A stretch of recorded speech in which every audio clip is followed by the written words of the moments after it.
right, so a really big welcome back everybody to our Alumni Couch segment. Today we are really excited because we are talking to Rachel Webbey.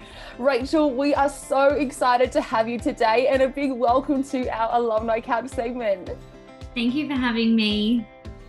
My name's Rachel Webbey. I'm an assistant principal at a school in Southwest Sydney. I currently teach a wonderful kindergarten class and I'm just passionate about transforming students' learning.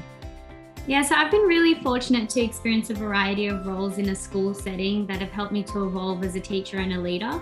When I first finished my final prac, I started teaching casually at a variety of schools, and that was great because I got to learn how to teach across all stages.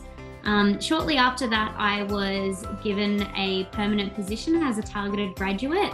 I accepted it right away. I was so excited, and it was just great to see a different setting and to excel in my career even more. For the first 6 months, I taught as an RFF teacher, which was great because the best part about that was learning from a whole range of different colleagues and working across stages as well. The following year, I then taught on stage 3 and I drove a whole school project. I worked with a variety of teachers and different people to create a space for an authentic yarning circle at our school. And in that same year, I joined the executive team as a relieving assistant principal, and I got to participate in an aspiring leadership program where I was mentored in the role for a few years.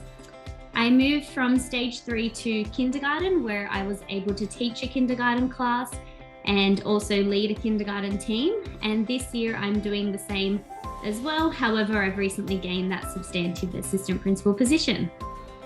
Definitely. So the Masters of Teaching primary program really helped me to build my foundations as a teacher and develop my teaching pedagogy.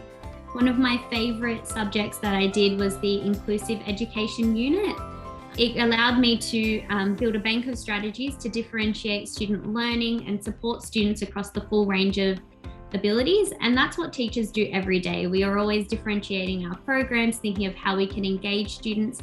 And when I left university, I had that foundation to trial new things, ready to go and start with all different students. Then the practical side of the degree was really beneficial as well because it allowed me to put my theory that I had learned into practice, working with an experienced teacher who would give me constructive feedback so that I can continue to refine my teaching. Yeah, so if I had to talk about career highlights, one of them I would say was the yarning circle project that I took part in that I mentioned earlier. I worked with a parent from the school community who is an exceptionally talented artist, and together with a large group of students, we created 3 totem poles that represent the land, sea and sky that were placed in the yarning circle. I also invited and consulted with members of the local AECG to make sure that I was being authentic to Aboriginal culture and to make sure that I was adhering to the Aboriginal education policy throughout it.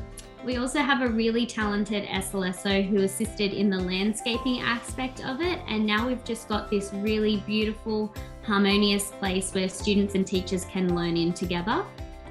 Yeah, definitely. The first thing I'd say is just enjoy your university experience, really take it all in, especially at this unconventional time.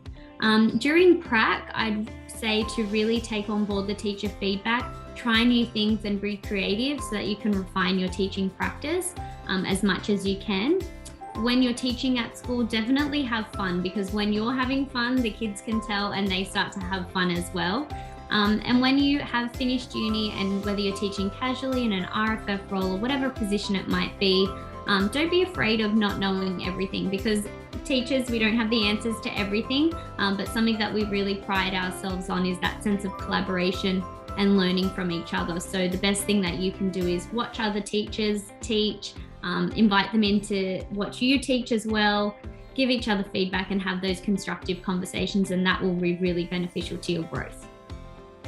Yeah, it can feel daunting and my process was a little bit different, but I've looked it up and now the interviews are online. So I guess the main thing is just make sure that you take your time, have a deep breath, really think about the questions that they're asking you because sometimes they can have multiple parts and you want to make sure you're answering it all. Interviews can make anyone feel nervous, but when you're going into this interview, think of it more about as a conversation about something you're extremely knowledgeable about, because you've spent all that time studying and having that practical experience, so you do know what you're talking about. Definitely have some knowledge of syllabus content and the teaching standards. And when you're answering questions, it's really great for you to provide examples of the experiences that you've had and show the impact and how your teaching has enhanced student learning and also their well-being. I also saw that there's a lot of information on the Department of Education's portal. So go in there, have a look. There's a video that you can watch. Oh, very perfect way to finish this segment. Thank you so much, Rachel. And everybody, thank you so much for tuning in to our Alumni Couch segment. We look forward to seeing you again for our next segment very, very soon. We'll see you next time.